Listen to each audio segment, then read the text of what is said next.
आता equation in one variable हा घटक आपण सुरुवात करूयात. तर चल आणि एका चलातील समीकरणे. आता चल म्हणजे काय? चल म्हणजेच इंग्रजीमध्ये याला आपण व्हेरिएबल असं म्हणतो. तर चल म्हणजे अक्षर, एखादा अल्फाबेट, त्याचा आपण गणितामध्ये उपयोग करतो. उदाहरणार्थ पहा 5x. आता 5 हे काय आहे? स्थिर पद आहे, कॉन्स्टंट आहे. याला आपण स्थिर असं म्हणतो, स्थिर पद. म्हणजे 5 हे 5च असणार आहे ना, कुठेही लिहिलं तर तुम्ही 5च असणार आहे. परंतु जर तुम्हाला विचारलं की x म्हणजे किती, व्हॉट अबाउट x, तर x मे बी 1 असू शकतं, 2 असू शकतं, 3 असू शकतं, 4 असू शकतं, 5 असू शकतं, मायनस असू शकतं ना प्लस असू शकतं, 0 असू शकतं, काही पण असू शकतं ना. कारण x ची निश्चित अशी किंमत नाही, म्हणून याला चल असं म्हणतात. चल. चल म्हणजे काय? जे सतत बदलतं. चल म्हणजे काय? सतत बदलणारा. व्हेरिएबल म्हणजे ज्याच्यामध्ये बदल होत असतात. आणि 5 हे निश्चित आहे, यामध्ये बदल काहीच होणार नाही. पण 5x असं आपण लिहिल्यानंतर x हे चल आहे, हे लक्षात ठेवा. ठीक आहे. आता उदाहरणार्थ आपण आणखी एक पाहूया. समजा 12m. तर 12 हे काय आहे? स्थिर पद आहे, स्थिर पद. परंतु m हे काय? लेटर आहे. त्याची निश्चित किंमत तुम्हालाही माहिती नाही आणि काहीही असू शकते, म्हणून याला चल म्हणतात. यालाच इंग्रजीमध्ये कॉन्स्टंट आणि व्हेरिएबल. ठीक आहे. मग आपल्या पाठाचं नाव काय आहे? एका चलातील समीकरण. म्हणजे या पाठामध्ये जेवढे काही समीकरण असतील त्याच्यामध्ये एकच चल असणार. आता तुम्हाला वाटत असेल की मग एक चल का? तर 2 चलाची पण समीकरण असतात. ठीक आहे. उदाहरणार्थ बघा,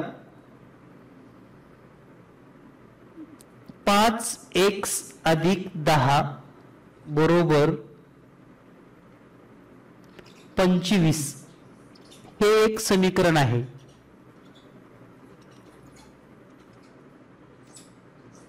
काय समीकरण? 5x अधिक 10 बरोबर 25. याला आपण इक्वेशन असं म्हणतो. आता दुसरं एक समीकरण आहे 5m अधिक 4n बरोबर 48. हे पण समीकरण आहे. समीकरण म्हणजे काय? तर एक मांडणी. आता वरच्या समीकरणाचा जर विचार केला तर यामध्ये चल किती आहेत? x. खालच्या समीकरणामध्ये किती चल आहेत? m आणि n. ठीक आहे. म्हणून वरच्या समीकरणाला म्हणतात एक चलातील समीकरण किंवा एक चलातील समीकरणे. आणि जे खालचं आहे 2 नंबरचं उदाहरण, हे काय आहे? 2 चलातील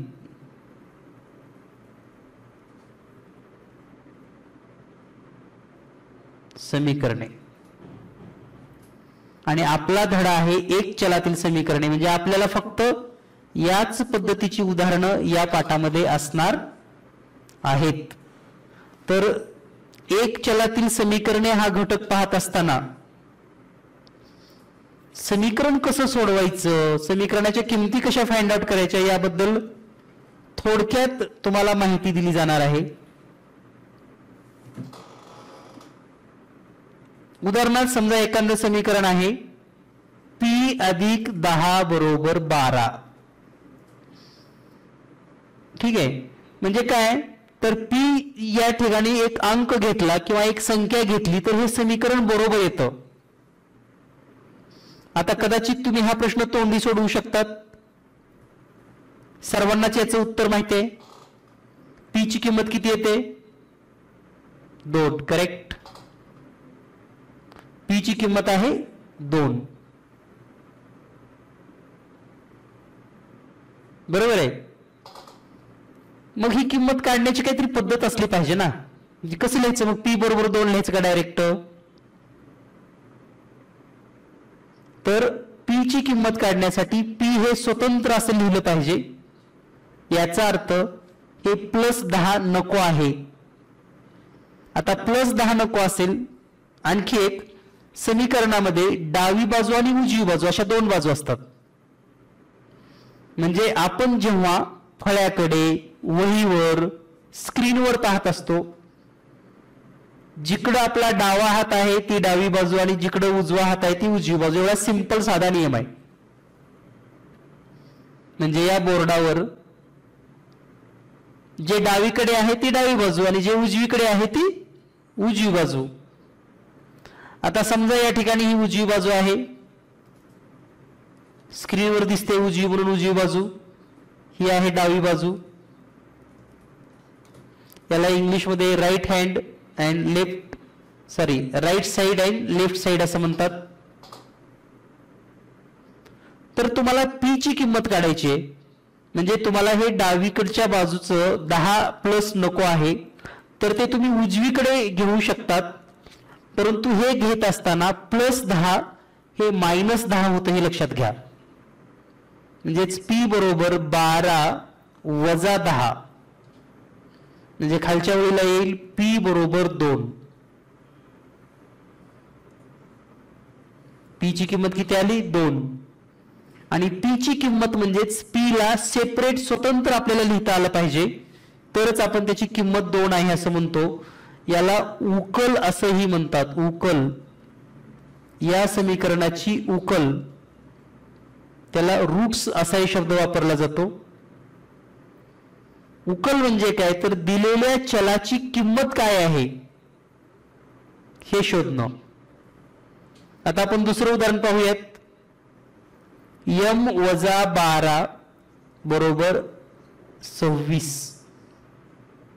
म्हणजे प्रश्न पहा, जर m-12 बरोबर 26 तर m बरोबर किती? आता तोंडी जर आपण या प्रश्नाचा विचार केला तर याचा मिनिंग काय होतो? m मधून 12 वजा केल्यानंतर 26 येते. बरोबर आहे. मग m कोणती संख्या असायला पाहिजे? तर आता m ची किंमत काढायची म्हणजे m ला जिथं आहे तिथं जशाला तसं ठेवा आणि -12 ला उचलून पलीकडे घ्या. म्हणजे या ठिकाणी आपण असं लिहू शकतो 26 + 12 म्हणजे m बरोबर 38. तर ही आहे m ची किंमत. m बरोबर 38. ठीक आहे. आता ही m ची किंमत 38 आलेली आहे किंवा आपण 38 शोधली. हे सिंपल उदाहरण आहे, लक्षात घ्या. आपल्याला या स्टेप्स लक्षात ठेवायच्या आहेत आणि याचा वापर आपल्याला पुढे मोठे गणित करण्यासाठी करायचे आहे. यानंतर आपण दुसरे गणित पाहूयात. 5p बरोबर 40. आता जेव्हा एखादं अक्षर आणि एखादी संख्या लिहिली जाते तेव्हा त्या दोन्हीच्या मध्ये इथं गुणाकाराचं चिन्ह असतं. म्हणजे हे 5 गुणिले p असं असतं. मग आपण आपल्या मनातल्या मनात ओळखू शकतो की 5 चा कोणासोबत गुणाकार करावा म्हणजे उत्तर 40 येईल. 5 ला कोणत्या अंकाने गुणावे म्हणजे उत्तर 40 येईल.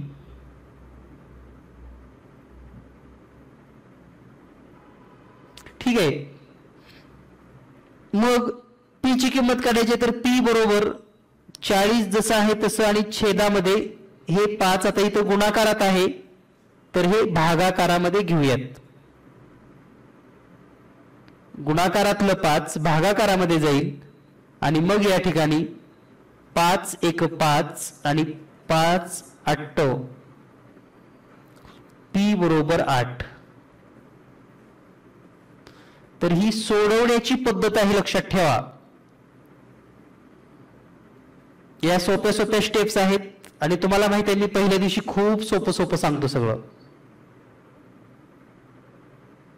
कळायला लागलं ना सर्वांना? ओके.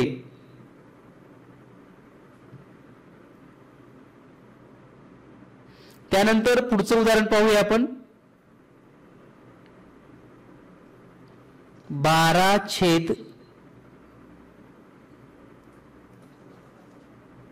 आधी सोपं घेऊयात. m/3 बरोबर 8. m/3 बरोबर 8 म्हणजे काय होतो याचा अर्थ, तर m ला 3 ने भाग दिला असता उत्तर येतं 8. मग m ची किंमत काढायची आहे, तर 3 हे भागाकारात आहे, ते जर दुसऱ्या बाजूला गेलं तर काय होईल, मग गुणाकारामध्ये जाईल.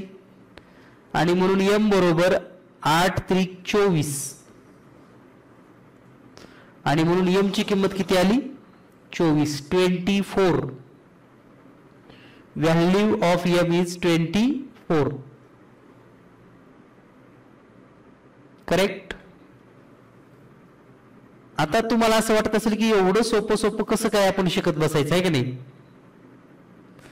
तर आता हे जे आपण सोपं सोपं शिकलंय त्याची आपण आता मिक्सिंग करणार आहोत. मिक्सिंग म्हणजे काय, तर आताच्या ह्या चारही उदाहरणामध्ये आपण 4 वेगवेगळ्या क्रिया शिकल्या.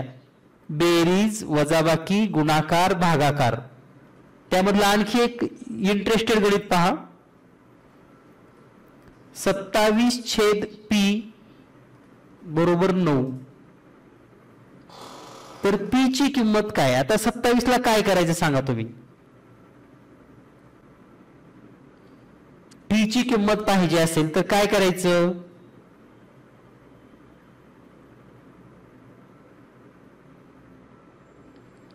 ठीक आहे तुम्ही तोंडी सांगू शकतात की p ची किंमत 3 येते म्हणून, पण सोडवायचं कसं, हाऊ टू सॉल्व. सायली नीट बसून व्यवस्थित लिहून घ्यायचं.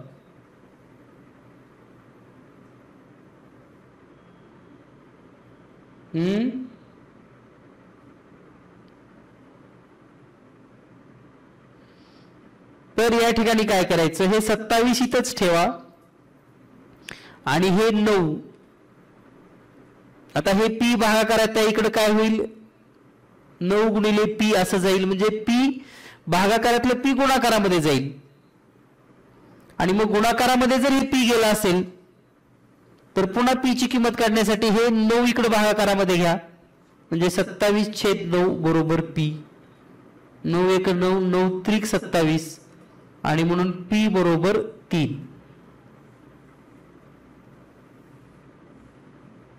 ठीक आहे. आता ही वेगवेगळी गणितं आपण एकत्र मिक्सिंग करणार आहोत, लक्षात घ्या. मिक्सिंग म्हणजे कसं, तर पुढच्या उदाहरणात तुम्हाला लक्षात येईल.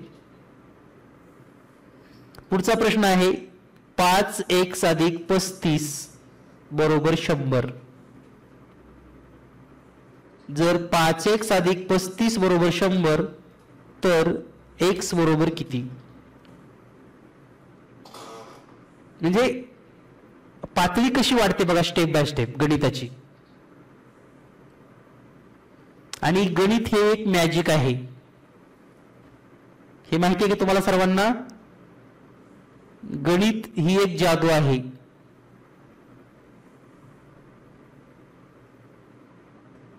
बऱ्याच जणांना हेच माहिती नाही की गणित ही पण एक जादू आहे. तर एवढं उदाहरण सोडवल्यानंतर मी तुम्हाला सांगतो की गणित ही जादू कशी आहे. Mathematics is a magic. तर आता काय करावं लागेल तुम्हाला, तर हे 5x + 35 बरोबर 100.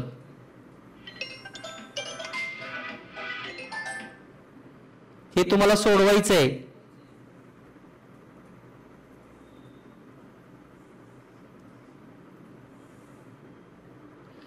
आता हे सोडवायचं आहे म्हणजे काय, तर x ला सेपरेट करायचं. आता x ला सेपरेट करायचं असेल तर काय करायचं, मग हे +35 आधी दुसऱ्या बाजूला घ्या, म्हणजे हे होईल 5x बरोबर 100 वजा 35, म्हणजे 5x बरोबर 65 आणि मग x बरोबर 65/5 आणि म्हणून x बरोबर 13. तर हे असं सुटसुटीत आपल्याला सोडवता आलं पाहिजे समीकरण. आलं लक्षात सर्वांना? ओके. यानंतर दुसरा प्रश्न शिकण्यापूर्वी आपण गणित मॅजिक कसं आहे हे समजून घेऊयात. हाऊ मॅथमॅटिक्स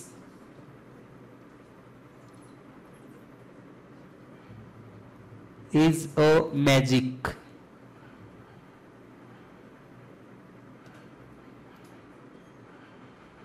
गणित हे एक मॅजिक आहे असं तुम्हाला वाटतं का? कुणाकुणाला वाटतं गणित हे मॅजिक आहे? आणि जर असेल तर का?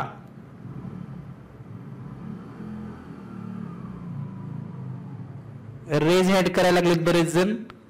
मॅजिक आहे असं वाटतं. सार्थक दुरुकर,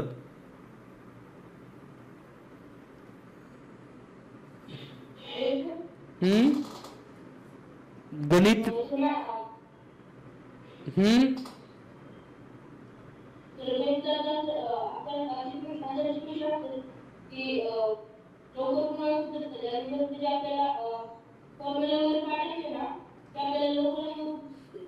म्हणजे त्यामुळेच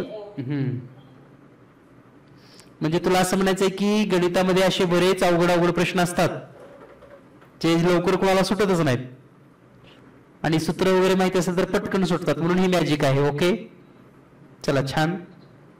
तुम्हाला जे का वाटतं मॅजिक आहे मॅथमॅटिक्स? गोपिका.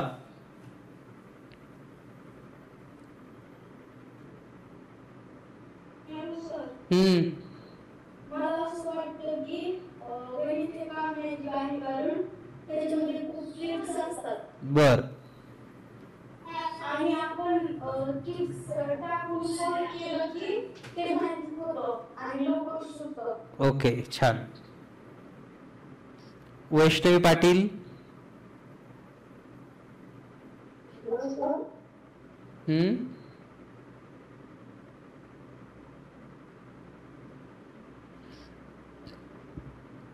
बर.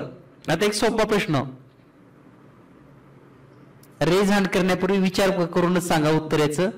मॅजिक म्हणजे काय? ज्यांना उत्तर येतं त्यांनीच रेज हँड करा. मॅजिक म्हणजे काय?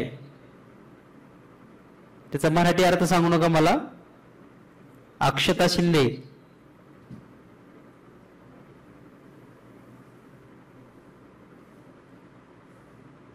अक्षता शिंदे, मॅजिक म्हणजे काय?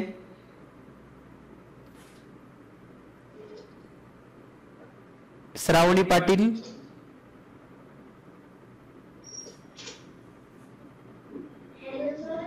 वैष्णवी तुझं माईक बंद करून घे पहिल्यांदा. हा श्रावणी बोल.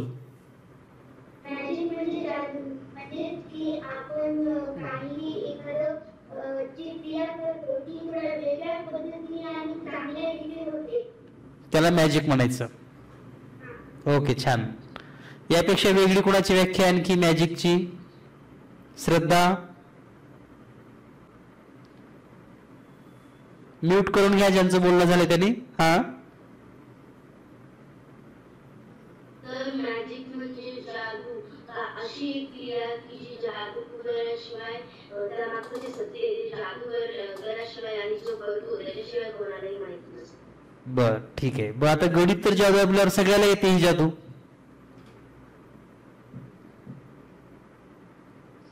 ठीक आहे, छान. असो. तर मॅजिक म्हणजे काय याबद्दल मी तुम्हाला थोडक्यात सांगतो. तर मॅजिक म्हणजे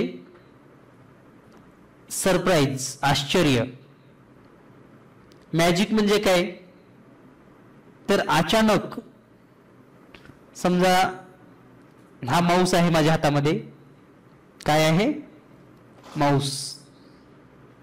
कॉम्प्युटरचा वगैरे असतो ना माऊस. हा मी असा गोल फिरवला की लगेच एखादा पोपट तयार होणे म्हणजे मॅजिक, बरोबर आहे. किंवा समजा एक मोबाईल आहे आणि मोबाईलला असं काहीतरी मंत्र म्हटलं की मोबाईलचं एखादं सुंदर फूल तयार होणे म्हणजे मॅजिक, बरोबर आहे का. तर मॅजिक म्हणजे काय, तर मॅजिक म्हणजे आधीची वस्तू बदलून डायरेक्ट काहीतरी वेगळी वस्तू तयार होणे. जादूगर काय करतात, काहीतरी असं हवेमध्ये फेकतात आणि लगेच त्यांच्या हातामध्ये पैसे येतात. किंवा म्हणजे कागद, जे पांढरे कागद हे करतात आणि लगेच नोटा तयार करतात. म्हणजे काय, तर मॅजिक म्हणजे आधीची जी काही गोष्ट असेल त्याच्यामध्ये अचानक बदलून दुसरं काहीतरी तयार होणे म्हणजे मॅजिक, म्हणजे जादू, बरोबर आहे. तर गणित हे जादू का आहे त्याचं कारण सांगतो मी. तुम्ही कधी इंग्रजीचे शब्द लिहिलात, एक साधा प्रश्न आहे. समजा सन प्लस राईज असा शब्द आहे, तर हा एकत्र केल्यावर काय होतो, सनराईज, बरोबर आहे.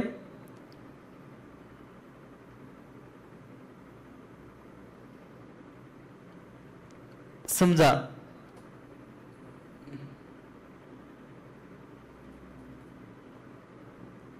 ग्रँड प्लस फादर काय होतो, ग्रँडफादर, बरोबर आहे. मराठीमध्ये समजा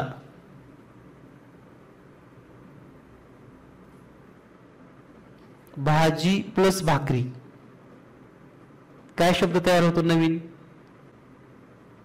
भाजी भाकरी, बरोबर आहे. हे बरोबर आहे का सगळं, येस. तर यामध्ये काहीच जादू नाही. जे सण आहे ते सण जशाला तसं दिसतंय, जे राईज आहे ते राईज जशाला तसं दिसतंय, जे ग्रँड आहे ते ग्रँड तसंच दिसतंय, जे फादर आहे ते तसंच दिसतंय. भाजी भाकरी ऍज इट इज भाजी भाकरी. काय जादू झाली का, काहीच नाही ना, जे आहे तेच. मी तुम्हाला माऊस दाखवला आणि ह्याच्यावर काही मंत्र म्हणला तर हे माऊसच राहणार आहे. म्हणजे जादू झालेली नाही, मला जादू करता आलेली नाही. परंतु गणितामध्ये पहा आता जादू कशी होते.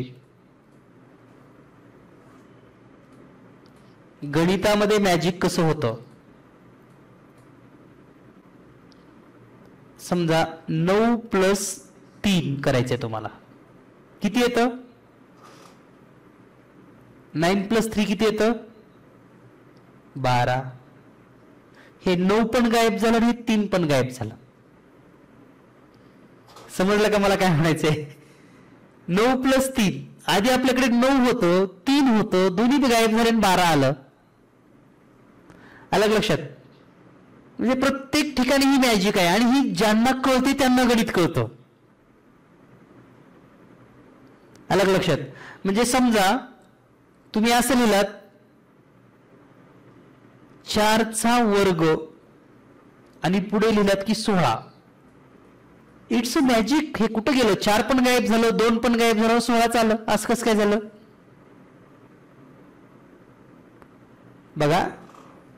4 आणि 2 तिथे एक ब्रॅकेट आहे, तो ब्रॅकेट पण निघून गेला, 4 पण गायब झालं आणि 2 पण गायब झालं आणि 16च उगवलं. कुठून उगवलं मग 16 डायरेक्ट. याला म्हणायचं मॅजिक. आणि ही मॅजिक ज्यांना लक्षात येते, बरेच जण बघा मुलं विचारतात सर हे एक्स कुठून आलं, हे वर्ग कसं काय झालं, बरोबर आहे का नाही. म्हणजे त्यांना ती मॅजिक लक्षात येत नाही काय झाली होती ती. आणि गणितातल्या प्रत्येक स्टेप्सला हीच मॅजिक असते. आता आपण जे उदाहरण पाहिली बघा इथं, हे 5x अधिक 35 बरोबर 100 होतं, बरोबर आहे. या उदाहरणामध्ये काय केलं आपण की हे 5x ला तसंच ठेवलं आणि 100 मधून 35 वजा केलं आणि तर 65 आलं. 5x बरोबर 65. आता हे 65 कुठून आलं, ही मॅजिक आहे ना. 100 होतं म्हणजे 35 होतं, दोन्ही बी गायब झाले आणि 65 आलंय. पुन्हा 5x ला आपण x बरोबर 65/5 लिहिलं आणि x बरोबर 13 लिहिलं. बघा या समीकरणाचं अगदी छोटंसं रूपांतर झालं असं. म्हणून गणितामध्ये प्रत्येक स्टेप्स मॅजिक आहे. आधीची गोष्ट गायब होते आणि नवीनच काहीतरी येते. आणि ही नवीन स्टेप कशी आली हे ज्यांना कळतं त्यांना गणिताची जादू लक्षात आली असं समजायचं. ठीक आहे. मग तुम्ही बऱ्याच वेळेस गणित सोडवत असताना तुम्हाला कळत नाही की आता पुढे मॅजिक होऊन काय होणार आहे. आणि म्हणून तुम्हाला गणित थोडंसं अवघड वाटतं. त्यामुळे गणितातल्या या जादू शिकून घ्या. या जादू जर तुम्हाला लक्षात आल्या गणिताच्या तर तुम्ही कोणतंही गणित अगदी सेकंदामध्ये सोडवू शकतात. चला पुढे आता आपल्याला असेच समीकरण पाहिजेत. तुम्हाला कळालं की गणित हे मॅजिक आहे. इतर विषयाच्या मानानं खूप जादू असते गणितामध्ये. आता पुढचा प्रश्न आहे पहा, जो 2021 ला परीक्षेमध्ये आला होता. 18 - 2x छेदामध्ये x - 4 बरोबर 4/3 तर x बरोबर किती. आणि हा 2021 ला परीक्षेत विचारलेला प्रश्न आहे.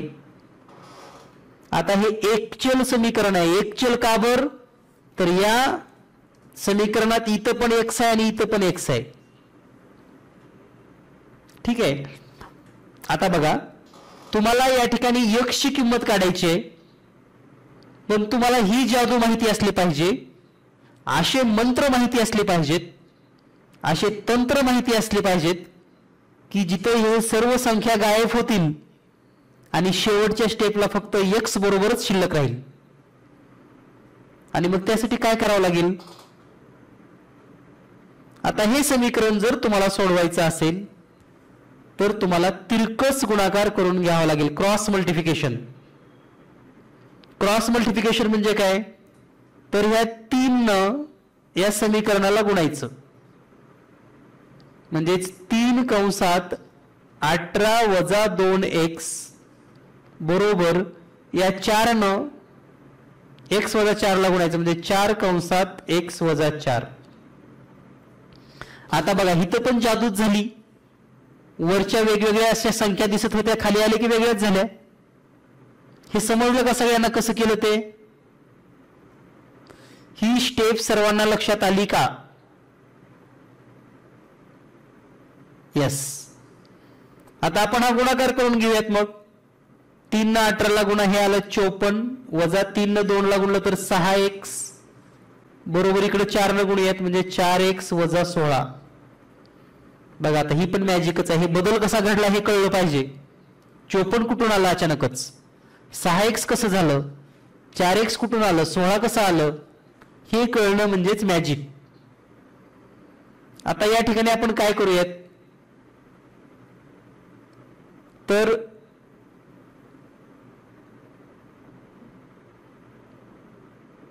18 - 3 54 वजा 6x. आता हे 54 आणि हे -16 जर इकडे घेतला आपण तर +16 होईल आणि इकडे होईल 4x अधिक 6x. ही स्टेप्स लक्षात आली का. बघा या स्टेप्सला आपण काय केलं, संख्या एका बाजूला घेतल्या. तिथं तुम्ही पाहत असाल तर संख्या एका बाजूला तुम्हाला इथे दिसतील 54 आणि 16 आणि x एका बाजूला. आणि इकडून तिकडं किंवा तिकडून इकडं जात असताना प्लसचं मायनस होतं आणि मायनसचं प्लस होतं. हा नियम तुम्हाला सांगितलाय मी मगाच.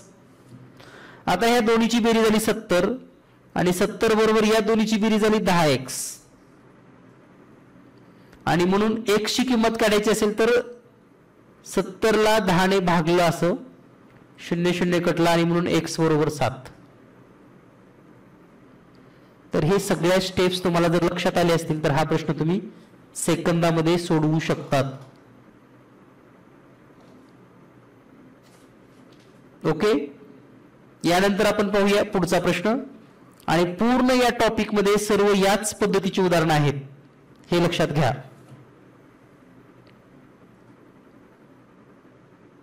काही शाब्दिक उदाहरणं पण दिलेली आहेत, त्यामध्ये वय असतील किंवा अंश आहे, छेद आहे.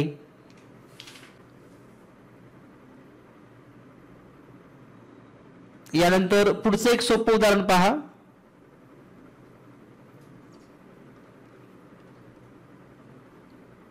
एका संख्येला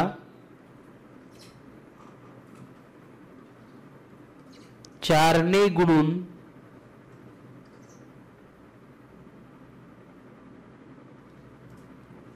20 मिळवले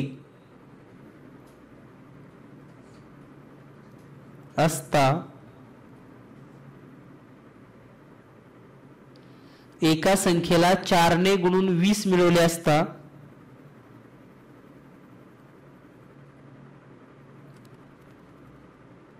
104 उत्तर येते.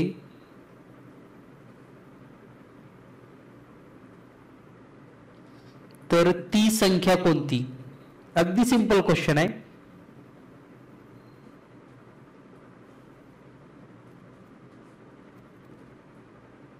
तर यासाठी आपल्याला काय करावं लागतं? तर एका संख्येला 4 न गुणून 20 मिळवलं असता 104 उत्तर येतं. तर एक संख्या म्हणजे x असं मानायला शिका, किंवा यम अक्षर घ्या, पी घ्या, एन घ्या, व्हॉट एव्हर मे बी. पण एक संख्या म्हणजे एक चल असतं आणि त्याला 4 न गुणायचं आहे, 20 प्लस करायचं आहे, उत्तर येतं 104. म्हणजे समीकरण तयार होईल 4x अधिक 20 बरोबर 104. म्हणजे 4x बरोबर 104 मायनस 20 म्हणजे 4x बरोबर 84 आणि म्हणून x बरोबर 84 छेदामध्ये 4 म्हणजे x बरोबर 21. तर अशी वेगवेगळी उदाहरणं असतात, किंवा भागाकाराच्या संदर्भात असेल, गुणाकाराच्या संदर्भामध्ये असतील. तर या सर्व उदाहरणामध्ये एकच चल असणार आहे एवढं लक्षात ठेवा. आणि ते चल कोणतं आहे आणि कसं सोडवायचं एवढं जर लक्षात आलं तर तुम्ही या प्रकरणामध्ये आउट ऑफ मार्क घेऊ शकतात. आता आपण काही सरावासाठीचे प्रश्न पाहूयात. 1-2 सरावासाठी दिलेली. तर यामध्ये जर आपण पहिला प्रश्न पाहिला सरावासाठी, तर तो प्रश्न असा आहे, 2x अधिक 11 बरोबर 1/2 तर x बरोबर किती? जर 2x अधिक 11 बरोबर 1/2 असेल तर x ची किंमत किती? आता हे समीकरण सोडवत असताना आपल्या लक्षात यायला पाहिजे 2x अधिक 11 बरोबर 1/2. आता हे जे प्लस 11 आहे ते मायनस व्हायला पाहिजे. म्हणजे 2x जसं आहे तसं बरोबर 1/2 वजा 11. म्हणजेच 2x बरोबर, आता 2 आणि 11चा गुणाकार होतो म्हणजे 1 वजा 22 आणि छेदामध्ये 2.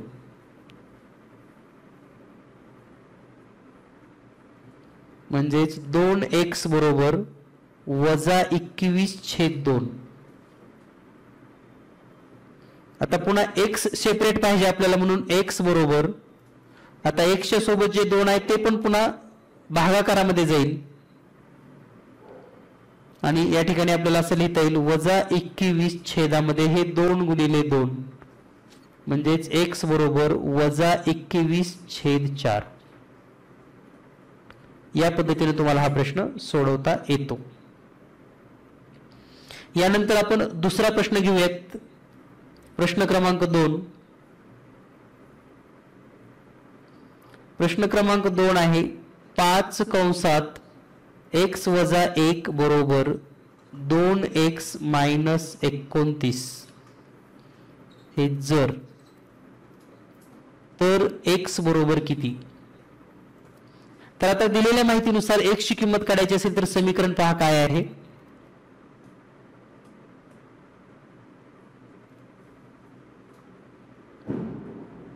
तर समीकरणामध्ये 5 कंसात x वजा 1 बरोबर 2x वजा 29. तर आधी हा गुणाकार करून घेऊयात आपण, म्हणजे हा होईल 5x मायनस 5 बरोबर 2x वजा 29. आता या ठिकाणी x एका बाजूला घेऊयात आणि संख्या एका बाजूला घेऊयात, म्हणजे 5x मायनस 2x बरोबर वजा 29 अधिक 5. ही वजाबाकी आली 3x बरोबर मायनस 29 आणि प्लस 5 म्हणजे हे होईल मायनस 24. एक प्लस आहे आणि एक मायनस आहे. आणि पुढच्या स्टेप्सला x बरोबर वजा 24 छेदामध्ये 3 आणि म्हणून x बरोबर वजा 8. हे या प्रश्नाचं उत्तर आहे.